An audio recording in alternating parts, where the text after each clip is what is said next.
Good morning 12th class. हाँ जी, हम आपका चैप्टर फर्स्ट कर रहे थे केमिस्ट्री का, that is the solid state. ठीक है, उसमें हमने जो लास्ट टॉपिक हमने जो आपका कवर किया था वो हमने यहाँ पे कवर किया था। जो आपने टाइप्स ऑफ सॉलिड आपने स्टडी किया था, that is the amorphous and crystalline solid, वो हमने कम्प्लीटली स्टडी कर लिया था। ठीक है, now we have to start with your next topic, that is the classification of crystalline solids. ठीक है, अब देखो यहाँ पे हमने आपके हमने सॉलिड के 2 टाइप्स पढ़े, अमार्फस एंड क्रिस्टलाइन सॉलिड। ओके, लेकिन आपके पास बहुत सारे जो सॉलिड की यदि हम बेसिकली बात करें सॉलिड सब्सटेंस की, तो आपके जो नेचर में एग्जिस्ट करते हैं सॉलिड्स, उसमें से मोस्ट ऑफ सॉलिड आपकी किस फॉर्म में हमें मिलते हैं? क्रिस्टलाइन फॉर्म में हमें मिलते हैं। ठीक है, जैसे यहाँ पे एग्जांपल भी दिया हुआ है कि जितने भी आपके पास मेटेलिक एलिमेंट है लाइक आयरन, कॉपर या नॉन मेटेलिक एलिमेंट है, वो सारे के सारे आपके मोस्टली किस में हमें मिलते हैं? क्रिस्टलाइन सॉलिड फॉर्म में हमें मिलते हैं। ठीक है, तो क्रिस्टलाइन सॉलिड को हम क्लासिफाई करते हैं फर्दर, लेकिन वो किस बेस पे करते हैं? वो आपकी टाइप ऑफ फोर्सेस के ऊपर हम उनको क्लासिफाई करते हैं। मींस जो मॉलिक्यूल है, जो आपके कॉन्स्टिट्यूएंट पार्टिकल है, उनके बीच में जो आपके पास इंटरमॉलिक्यूलर फोर्स हैं वो किस टाइप की हैं। Depending on that we classify the crystalline solid in different types. ठीक है, तो क्लासिफिकेशन हम 4 कैटेगरी में बेसिकली करते हैं जो क्रिस्टलाइन सॉलिड होते हैं उनका। सबसे फर्स्ट आपके पास है मॉलिक्यूलर सॉलिड। ठीक है, नेक्स्ट आपके पास है आयनिक, फिर आता है मेटेलिक सॉलिड, एंड फिर यू कैन से कोवेलेंट और नेटवर्क सॉलिड। ठीक है, तो सबसे फर्स्ट हम यहाँ पे देखेंगे मॉलिक्यूलर सॉलिड की हम बात करते हैं। तो जैसा कि आपके पास नाम से ही आपको पता लग रहा है कि जो मॉलिक्यूल्स होंगे they will be the constituent particles. ठीक है, तो आपके पास सबसे फर्स्ट पॉइंट तो आप यही बताओगे कि molecules are the constituent particle in molecular solid. ठीक है, अब इनको आपका सब कैटेगरी में डिवाइड किया हुआ है। जो मॉलिक्यूलर सॉलिड है वो depending on the forces same concept आपका रहेगा। सबसे फर्स्ट आपके पास आते हैं नॉन पोलर मॉलिक्यूलर सॉलिड। ठीक है, अब नाम से पता लग रहा है बेटा, इस चीज़ को ध्यान से, ये चीज़ आप सारी पढ़ चुके हो, 11th क्लास में भी आप कर चुके हो। ठीक है, तो वहाँ से आप देखो कि नॉन पोलर का मीनिंग क्या है कि आपके पास ऐसे मॉलिक्यूल्स कंबाइन होंगे। कोवेलेंट बॉन्ड तो यहाँ पे बनेगा, लेकिन किन मॉलिक्यूल्स के बीच में बनेगा? ऐसे मॉलिक्यूल जो आपके पास होमो टाइप के होंगे, मीन्स सेम आप के पास जो एटम्स है वो कंबाइन करके एक मॉलिक्यूल बनाते हैं। ठीक है, एंड वहाँ पे जो आपकी फोर्सेस ऑफ अट्रैक्शन होंगी वो वीक डिस्पर्शन फोर्सेस होंगी या लंडन फोर्सेस होंगी। आप ये चीज़ पढ़ चुके हो कि जो भी नॉन पोलर मॉलिक्यूल होता है उनके बीच में जो फोर्स ऑफ अट्रैक्शन होती है वो किस टाइप की होती है, या वीक डिस्पर्शन फोर्सेस आपके पास वो होती है। कैसे अराइज होती है वो मैंने आपको 11th क्लास में डिटेल से कराया हुआ है।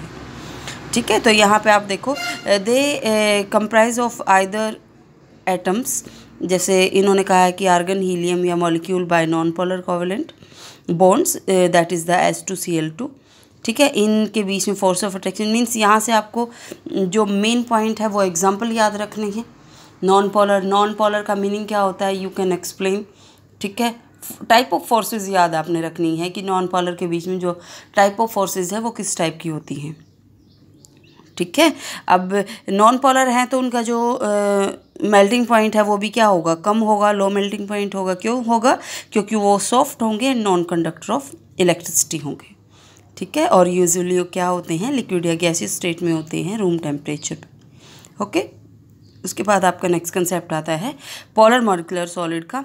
नाम से पता लग रहा है पोलर मीन्स आपके पास ऐसे एटम्स कंबाइन होंगे, बनेगा कोवेलेंट बॉन्ड, बट एटम का कॉम्बिनेशन इस टाइप से होगा कि दोनों की इलेक्ट्रोनेगेटिविटी में क्या हो? डिफरेंस हो, जिसकी वजह से एक मॉलिक्यूल में पोल जनरेट हो जाए। तो पोलर का मीनिंग वही है कि दिस मॉलिक्यूल ऑफ सब्सटेंस, जैसे HCl की बात इन्होंने की है, SO2 की इन्होंने बात की है, तो पोलर कोवेलेंट बॉन्ड यहाँ पे बनते हैं। यहाँ पे आपकी पोलर की बात हो रही है तो मैंने क्या बताया, पोल बनेगा एक पॉजिटिव एक नेगेटिव एक ही बॉन्ड में, तो वहाँ पे जो इंट्रैक्शन होगी वो क्या होगी? स्ट्रॉन्ग डाइपोल इंट्रैक्शन होगी। ठीक है, ये जो एटम सॉलिड्स हैं ये भी आपके पास क्या होते हैं? ये भी सॉफ्ट होते हैं, नॉन कंडक्टर ऑफ इलेक्ट्रिसिटी होते हैं, बट इनका जो मेल्टिंग पॉइंट है वो ज़्यादा होता है as compare to non polar molecular solid. ठीक है, और ये भी जनरली क्या होते हैं आपके गैसेज एंड लिक्विड फॉर्म में होते हैं रूम टेम्परेचर पे। एग्जाम्पल दे रखे हैं solid CO2 and solid ammonia, सब example of polar molecular solid. ठीक है, नेक्स्ट जो टाइप ऑफ सॉलिड आपके पास आता है मोलिकुलर सॉलिड, वो हाइड्रोजन बॉन्डेड आता है। नाम सुजेस्ट कर रहा है हाइड्रोजन बॉन्ड किसके बीच में बनता है, 11th क्लास में बता रखा है। ठीक है, मीन्स आपके पास हाइड्रोजन होगा, हाइड्रोजन कोवेलेंट बॉन्ड फॉर्म करेगा with the most electronegative element fluorine, oxygen and nitrogen. Strong यहाँ पे क्या होंगे, हाइड्रोजन बॉन्ड की फॉर्मेशन होगी। ठीक है, अब ये स्ट्रॉन्ग बॉन्ड आपके पास बनाएंगे तो नॉन कंडक्टर ऑफ इलेक्ट्रिसिटी होंगे। ठीक है, और हाईली वॉलेटाइल नेचर के होंगे। ये वॉलेटाइल नेचर के होते हैं हाइड्रोजन बॉन्डेड, बट सॉफ्ट होते हैं रूम टेम्परेचर पे। ठीक है, तो बहुत इजी पोर्शन है, थ्योरेटिकल पोर्शन है। यहाँ से क्वेश्चन आपका डेफिनेटली पूछा जाता है, क्वेश्चन आपका जर्नली पूछा जाता है फोर्सेस कंसेप्ट से एंड आयनिक सॉलिड से, आपका आयनिक और मेटालिक सॉलिड से आपका जो क्वेश्चन है, एंड यहाँ पे ग्रेफाइट एंड डायमंड से आपका आई थिंक 100% आता है इस चैप्टर में से। ठीक है, तो यहाँ से आप देखो सबसे जो नेक्स्ट टाइप का सॉलिड है मोलिकुलर सॉलिड के बाद, वो आपका आता है आयनिक सॉलिड। यहाँ से क्वेश्चन क्या पूछा जाता है कि आपके पास जो आयनिक सॉलिड है वो when they are in their original form, original form का मीनिंग आप समझते हो, मीन्स जब सॉलिड फॉर्म में होंगे तब तो वो क्या होंगे, तब तो वो आपके पास नॉन कंडक्टर या इंसुलेटर होते हैं इलेक्ट्रिसिटी के। बट एक्वस सॉल्यूशन में या मोल्टन स्टेट में आयनिक सॉलिड क्या हो जाते हैं, गुड कंडक्टर ऑफ इलेक्ट्रिसिटी। तो रीज़न पूछते हैं वाई, ऐसा क्यों होता है। ठीक है, सबसे फर्स्ट आप ये देखो कि आयनिक सॉलिड नाम सजेस्ट कर रहा है ions will be the constituent particles. ठीक है, तो यहाँ पे 3 डायमेंशनल आपके पास अरेंजमेंट होती है कैटायन एंड एनायंस की, जो एक दूसरे के साथ आयंस की बात हो रही है तो ऑलवेज जो फोर्सेस होगी वो क्या होगी, स्ट्रॉन्ग कोलम्बिया इलेक्ट्रोस्टैटिक फोर्स होगी, जो एक दूसरे को होल्ड करेगी। और ये जो सॉलिड होते हैं ये हार्ड और ब्रिटल नेचर के होते हैं। अब स्ट्रॉन्ग फोर्सेज है तो मेल्टिंग एंड बॉइलिंग पॉइंट भी क्या होगा, वेरी हाई होगा। सॉलिड स्टेट में ions are not free to move, वहाँ पे आयंस मूव नहीं करेंगे जब आपका जो मॉलिक्यूल है वो सॉलिड स्टेट में प्रेजेंट होगा। ठीक है, और क्या होंगे सॉलिड स्टेट में, ये आपके इलेक्ट्रिकल इंसुलेटर होंगे। बट जैसे आप इसको क्या करते हो, एक्वस सॉल्यूशन में या मोल्टन स्टेट में आप डालते हो तो ये आपके गुड कंडक्टर बन जाते हैं, क्योंकि वहाँ पे जो आयंस है, ions became free to move. And you know very well कि जो आपके पास इलेक्ट्रिसिटी का रीज़न होता है फ्लो करने के लिए, वो आयंस आपके पास होते हैं, basically electrons you can say. Okay, so ये यहाँ से this is a very important question, इसको अपने माइंड में रखना। नेक्स्ट टाइप के जो सॉलिड हैं that is the metallic solids. ठीक है, मेटालिक सॉलिड्स नाम सजेस्ट कर रहा है भाई यहाँ पे मेटल होंगे आपके पास कॉन्स्टिट्यूएंट पार्टिकल। अब मेटल की बात कर रहा है तो मेटल पे आपका बेसिकली पॉजिटिव चार्ज रहता है, क्योंकि नॉर्मल कंडीशन में मेटल अपने में से इलेक्ट्रॉन को क्या करती है, लूज़ करती है। तो यहाँ पे आपका जो कलेक्शन होगा वो पॉजिटिव आयन आपके पास होंगे, मेटल के मेटालिक पॉजिटिव आयन, और जिसके अराउंड आपके पास क्या होंगे, फ्री इलेक्ट्रॉन होंगे, क्योंकि मैंने अभी बताया कि मेटल नॉर्मल कंडीशन में नॉर्मल रूम टेम्परेचर पे इलेक्ट्रॉन को लॉस करती है। ठीक है, तो free electron means positive and electrons का एक सीसा बन जाता है।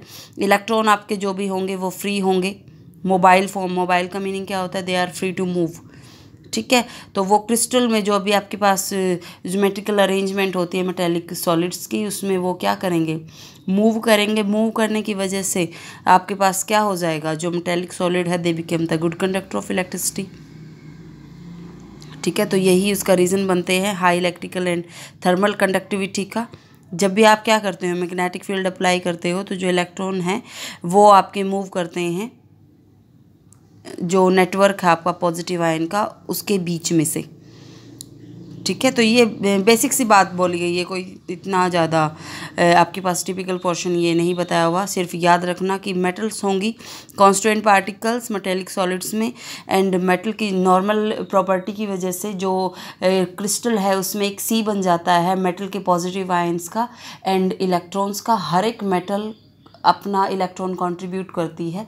फ्री इलेक्ट्रॉन के मूवमेंट की वजह से जो आपके पास सॉलिड है वो आपका क्या होगा, गुड कंडक्टर ऑफ इलेक्ट्रिसिटी होगा। ठीक है।